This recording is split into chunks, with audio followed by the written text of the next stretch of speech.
Hey, what is up? Welcome to this episode of the Wantrepreneur to Entrepreneur podcast. As always, I'm your host, Brian Lofrumento. And if you are interested in scale, in making more money, in making a bigger difference, in running your business in a way that actually feels like a business, not just you running around like crazy, doing all the things at once, then you're in the right place, because you are not only going to love today's guest and episode, but you are going to learn so many things from this conversation, because we have got a very brilliant guest and fellow entrepreneur to break down all those things and so much more. Let me introduce you to her. Her name is Shannon Sheridan. Shannon is the founder of the CEO Edge, and she's a trusted CEO advisor to business owners who are ready to scale. She works with what she calls chief everything officers, which is probably so many of us in our businesses, helping them increase profits, reduce expenses, and most importantly, stop overpaying the IRS so they can grow their companies with confidence. She's a 2025 Tampa Bay Business Journal CFO of the Year honoree. She's an enrolled agent, federally licensed by the Department of Treasury in all 50 states, and she brings nearly 30 years of experience in accounting and tax strategy. Through the CEO Edge, Shannon helps busy entrepreneurs step into true financial leadership and take their business to the next level. And if you heard all of that bio and you thought to yourself, financial leadership, I don't even know what my finances look like. Well, this is going to be a fun one. We're going to learn a lot. Let's dive straight into my interview and episode with Shannon Sheridan.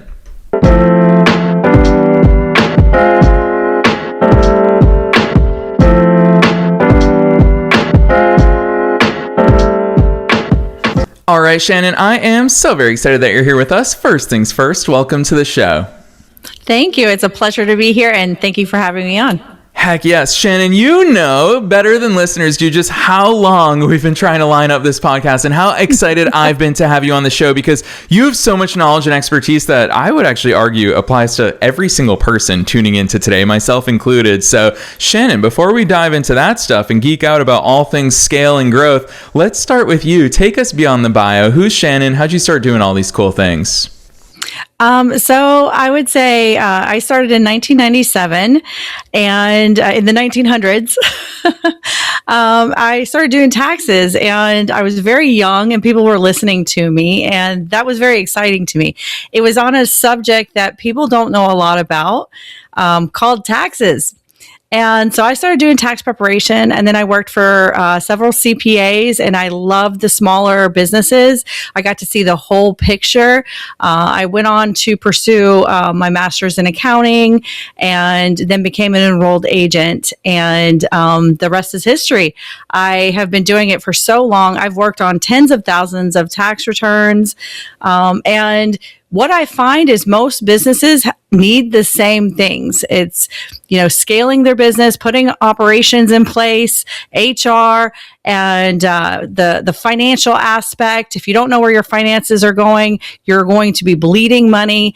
And the tax aspect. Most people don't know what they don't know. They're great at what they do, but they just don't know what they don't know. And so over the years, I've kind of morphed into more of an advisory, because I can see little things that they might not be able to see, because they're so entrenched in what they're doing, because they're great at what they're doing. They just don't know what they don't know. Shannon, I'm going to call this out because I love that intro, and this episode is airing right at the end of tax season. Tax season just finished. I don't know how you're squeezing me in during your tax season, but thanks for doing that. But I'm going to use that as the perfect segue, because I feel like all too often, all of us business owners, and probably a lot of W-2 people as well, we don't think about tax season until tax season. And so we don't do anything during the year to set us up for success during that time. What does that look like? Because I'll use myself as the bad guinea pig here, is that I find myself categorizing things during tax season and looking backwards and pulling all of my financial statements. What should we be doing during the year? And when does tax season, when should it really start for us business owners? So tax season, basically what I call, if you want tax strategy, that's before December 31st. Otherwise, after December 31st, it's called tax crisis. And what I find is people don't really, their accountants and themselves just look at the historical data. They don't actually look forward. What do they want to be making? Where do they want to be, how profitable do they want to be? And there's certain different ways that you can cut on your taxes, but you have to do it through documentation. And what happens is, like I've had so many clients that have sat there and said, you're just doing tax preparation. And yeah, it's historical data. If I'm doing your taxes in September for the previous year, I can't have a lot of information to give you tax strategy. So your tax strategy begins January 1st of the year. So if you want any tax strategies for 2026, it's already begun. You need to determine, what your estimated taxes are before April 15th. So that way you can start making estimated tax payments. You can also figure out what your tax deductions and credits are. And if you just do a little bit of planning, so for example, let me give you an example. S-Corp owners, they're actually able to write off mileage on their personal cars, and they're able to write off their business use of home, but they have to do it a specific way through an accountable plan. And it has to be documented and put in within 60 days. However, if you don't know this and you're trying to do it at the end of the year, it doesn't really work. And technically the IRS could disallow it. So what you don't know is costing you a lot of money. So you need to meet with your accountant or tax preparer or tax strategist, I would rather say, during the year, at least, by the end of the year, at least the last quarter, because there's not a lot we can do after January 1st to help you for the previous year. I mean, we could do some strategies with depreciation if you've bought assets, but if you haven't bought assets and you don't know that you needed to buy assets, such as trucks or anything like that, then you just don't know, and you can be costing yourself a lot of money. And Shannon, I'm going to use that to call out two things that I really appreciate about your approach to all the services that you offer to business owners. The first is, you call it out even directly in your bio, Chief Everything Officers. That so many of the business owners that you work with, we have a million different things that we're worrying about, and we don't always have the time to sit down, or we don't prioritize. I'm going to switch that language. We don't prioritize sitting down and thinking about all these things as strategically and intentionally as you do. So I really value that in your approach. And then especially, I think that what makes your approach even more powerful is when you pair it with so much of your language is not about this is a legal obligation, we all need to file taxes every year. You instead focus on the fact that this can unlock scale. This can unlock growth inside of our businesses. Talk to us about that approach, because unless we've experienced it through someone like you, we probably haven't embraced it in that positive light of what it can do for our businesses. So what I find, I am trying to get this trademark too, because it's Chief Everything Officer. What happens is you are owner and you're the CEO of your company. And what I find is you do marketing, you do sales, you do actually what you're supposed to do in your craft. You also are HR. You're also the janitor. You're the supply orderer. So what I found was most of the businesses I work for, including myself, we are the Chief Everything Officers. I know your pain.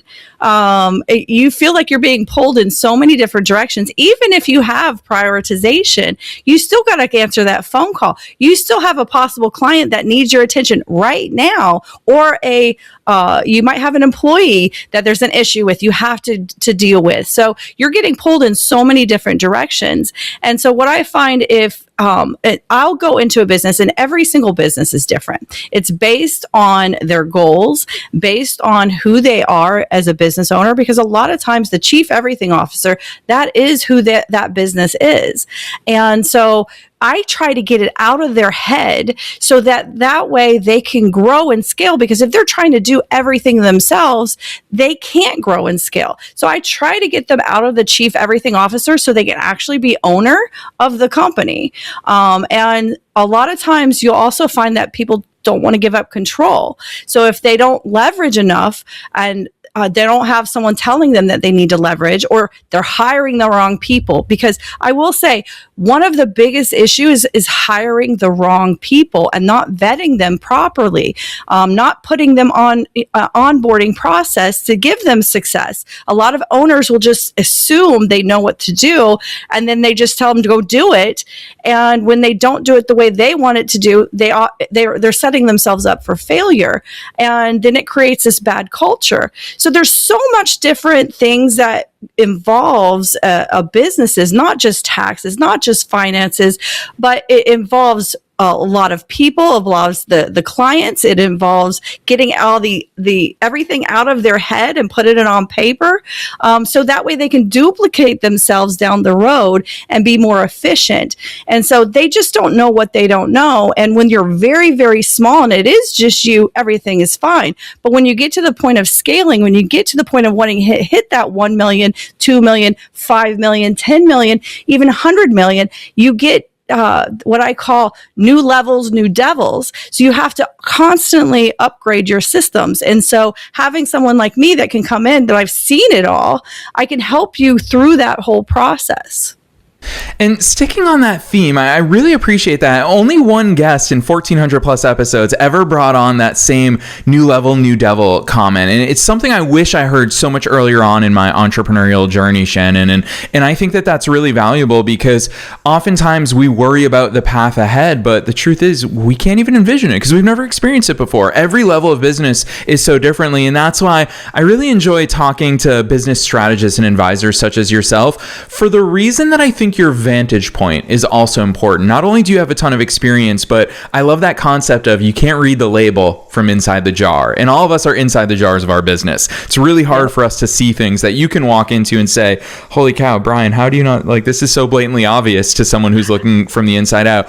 What does that process look like? When you start working with a business owner, how do you even start to take inventory of all the moving pieces, all the opportunities, all the waste? Because I think to myself, if I showed you my business credit card statements, I don't know how you're going to make sense of why I have these different tools and what I do with all of them and why I need all of them, Shannon. So what does that process look like for you to start uncovering that stuff? So I typically start with a needs assessment. I'll go in and I'll ask them, okay, why did you start this business? We don't actually get into the nitty gritty in the beginning. I just need to know why they wanted to start their business. Where do they see themselves in the next couple of years? And then I start doing a needs assessment. What does their HR look like? How many employees do they have? Then we start doing an accounting health checkup. Basically, I go through your books and I tear them apart. See where you're a bit inefficient, where you're not doing. So what I find is a lot of business owners just don't know that they're not allowed to do certain things. So they're piercing the corporate veil, and then they're taking that protection off of them because they just don't know. I've seen life insurance put through businesses, and I'm like, okay, well, is your life insurance going to pay the business when you die? Well, then it's not deductible. So a lot of times people just don't know what they don't know. Plus, the entity, a lot of times I'll go through their entity. So basically what I do is I do the needs assessment. What do they need? Who they are. I kind of just take a step back, listen, and then kind of figure out, okay, this is what the steps it looks like you need. And then I go through their accounting. I go through all their taxes, and then I see what their goals are and see how we can kind of achieve it through there. And then I give them a whole services scope of what I think would be beneficial, whether it's standard operating procedures, whether it is tax entity, redoing their tax entity.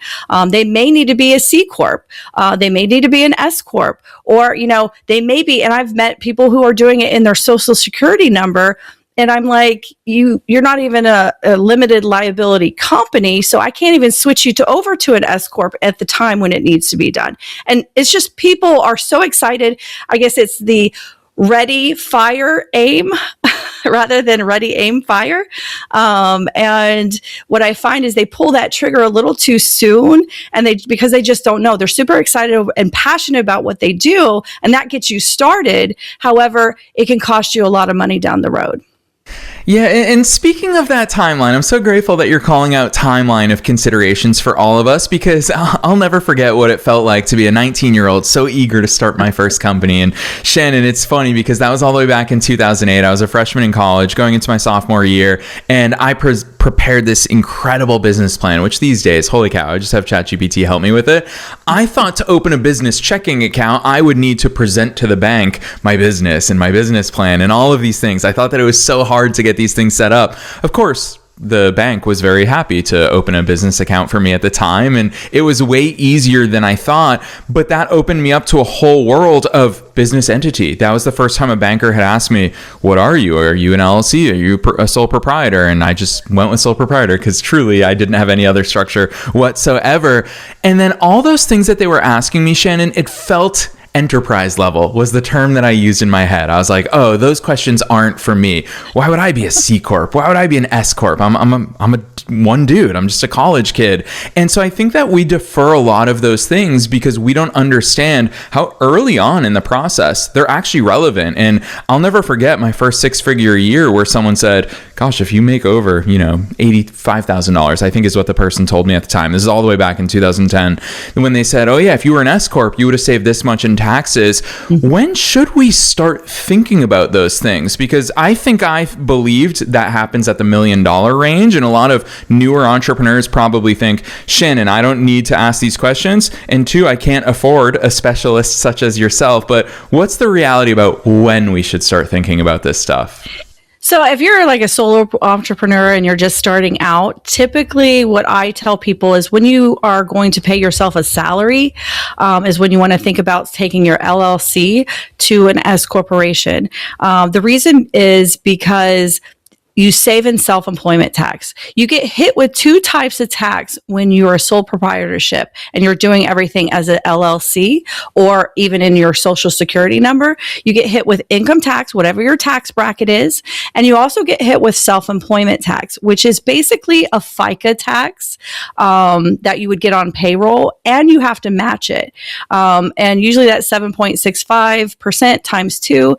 Now there is a little bit of a deduction thanks to the Tax Cuts and Jobs Act called the Qualified Business Income Deduction. However, what I find you're typically still cut. What I find is about 13% of what your profits are is what you're getting hit in self-employment tax. And when you switch over to an S-Corp, you have to pay yourself on payroll. And then whatever you pay yourself on payroll, what the difference is between that and profit is what you save on taxable income. So if you're making $100,000 a year, and let's say you pay yourself, $60,000 on payroll, then that $40,000 you've just saved on self-employment tax by switching over to an S-Corp. And I hope that makes sense. Yeah, it makes sense, but I'm going to air this. Shannon, we've never had this conversation in public on the podcast before, but I remember the first year I switched to an S-Corp. It was so scary because step one of becoming an S-Corp is I've got to pick my salary. And that was the first time, Shannon, that I realized I don't know how much money I'm going to make this year, let alone how much I'll be able to pay myself. How the heck do you walk, especially solopreneurs, how do you begin to walk them through that decision? So the IRS says you have to pay yourself fair and reasonable. So they don't tell you what fair and reasonable is, but if they ever came to you, they want to know how you came up with that fee. And so I always tell them go to salary.com, don't put in, tons and tons and tons of experience and everything else, but you have to kind of come up with, how you arranged at that. Now, it could be what is everybody else coming at around that time as well, as far as the jobs go. So you need to kind of determine that. Now, if you're what also I find is when you become an S corporation, you can take out distributions. You got to be careful with that too, because you can't take out too many distributions. I've seen where people have paid themselves $5,000 on payroll and taken out $80,000 in distributions. That is a red flag because that goes on your K-1 as an S Corp owner, your distributions. And so on line 7 on the corporate return, it shows you what the owner's salaries are. So the IRS can match them up. Right now, they're really big on the ones that aren't paying themselves anything. and are taking out distributions and large distributions. So those are the ones that are actually going after right now, but they can go after anyone that they think isn't paying themselves fair and reasonable. And it's up to you to determine what you think fair and reasonable is. So go to salary.com, look at the jobs in your area about what, they pay. And then a good rule of thumb for me, what I tell people is on a conservative route is 50-50, 50 in distributions and 50% in salary. Or you can do 60-40, 60% distributions, 40. You just can't do the $80,000 in distributions, $5,000 in payroll, because that is not fair and reasonable. And the IRS will see that, and they can take all of that $80,000 and say, we're going to tax it all at payroll tax because we think that should be payroll. We think that should be your fair and reasonable. Shannon, hearing the way you talk about this stuff, it gives me a really deep appreciation for the type of work that you do, because obviously leading up to you and I getting together today for this episode, just looking into your messaging and looking into all the different ways that you help business owners, it's so clear to me that I feel like the word holistic is often overused. So I almost cringe when I use it, but I think it is actually really applicable to your approach, that you look at holistically the business. What are all of its health factors? What are all of the ways that we can unlock that growth? And one thing that pops up, and it seems like when you and I are even talking about salary, it comes back to cash. And it's something that we as business owners, we have to think of. And obviously we've all heard that blanket phrase and cliche of cash is king. But I don't think anyone's ever actually walked us through, why is cash king? What does that actually mean? And cool, cash is king. Does that just mean I need to go out and get more clients? Does more revenue equal more cash? Talk to us about cash flow, because it pops up so much, and how many of your clients love working with you because you unlock this very key channel for all of us when it comes to growth and scale of cash. Yes. I actually wrote a book on the CEO's edge to the CFO's role and how the chief everything officer masters the money side of business. And in there is cash flow. I have 10 different pillars on the money side of the business. And one of them is cash flow. Cash flow is king in the fact that if you don't have cash flow, you'll be dead in the water. And what that is, it isn't just income. Because I get so many entrepreneurs that are like, I just need to bring in more sales. I just need to bring more cash in. And that's not necessarily. There's a couple different ways. Yeah, you can bring cash in, but you also need to look at your expenses. And what I see is subscription creep. So subscription creep is where you have so many subscriptions and you're not looking at the subscriptions, because I guarantee you there's probably thousands on the table that you're wasting because, I wanted to try that application. Let me try that application. And you forget that there's a 7-day free trial and you got to cancel it. So what I find is I can averagely, go into a business and save them thousands right off the rip by looking at their subscriptions and going, okay, we need to cut this out and cut this out because you're not even using it. Let's look at your telephone lines. I had one guy who had 10 telephone lines. He was a construction company, 10 telephone lines, because if something happened to the phone, he would just buy a new one. 2 of them didn't even have the, he still was paying on them and they were paid off. So people don't look at their expenses enough. And that's one part that you could save right now without having to go out and get sales that people aren't really looking at enough.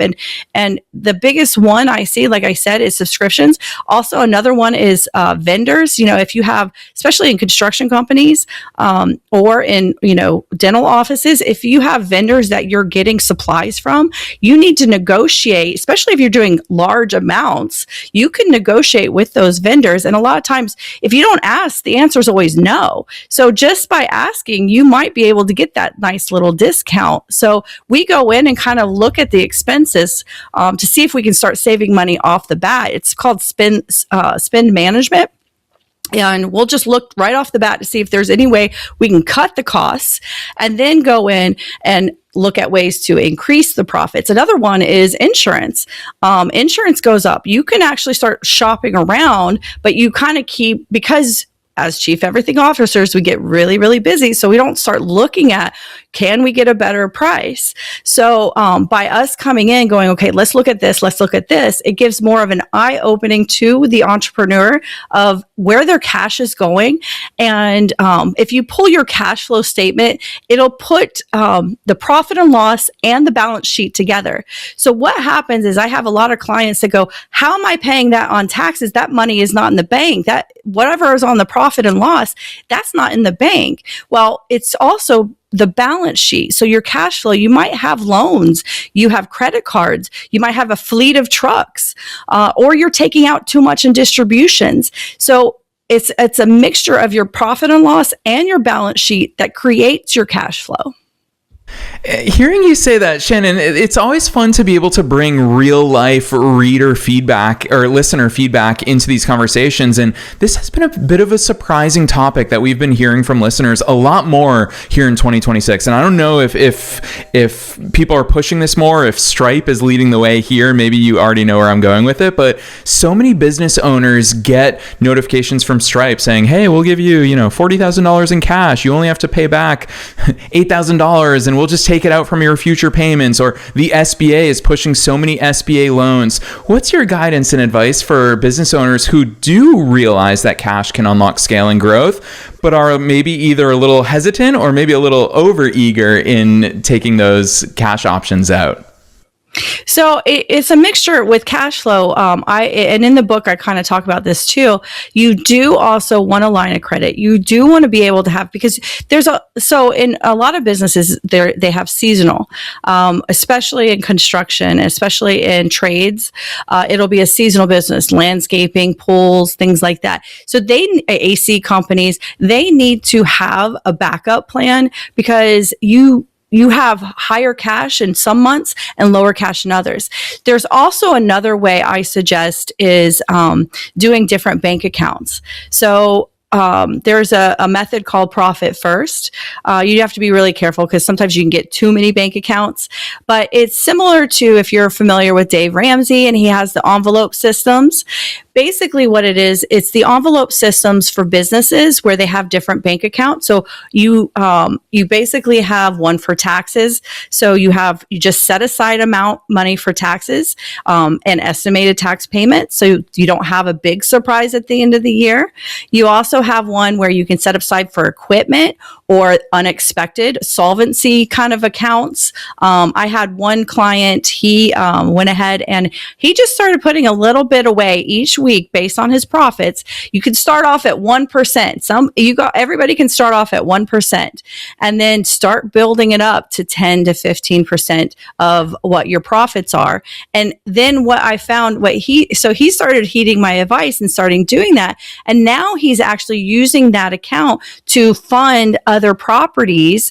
He's a hauling company, and now he uses that to fund properties for more revenue in a different area. So, had he not been able to put a little bit of money aside for the bank or for the profits, he wouldn't have the extra money for the unexpected. And he did hit a lull, this past year. So he was able to dip into those accounts and it didn't affect his business. You work differently when you don't have to worry about money so much, but you do need to have access to credit and access to a line of credit when you do hit the hard times. And you need to have it when your business actually is doing good, because the banks are great at loaning money when you're doing great, but they're not so good when you're not doing great. And that's when you need it the most. So having a backup plan is always crucial.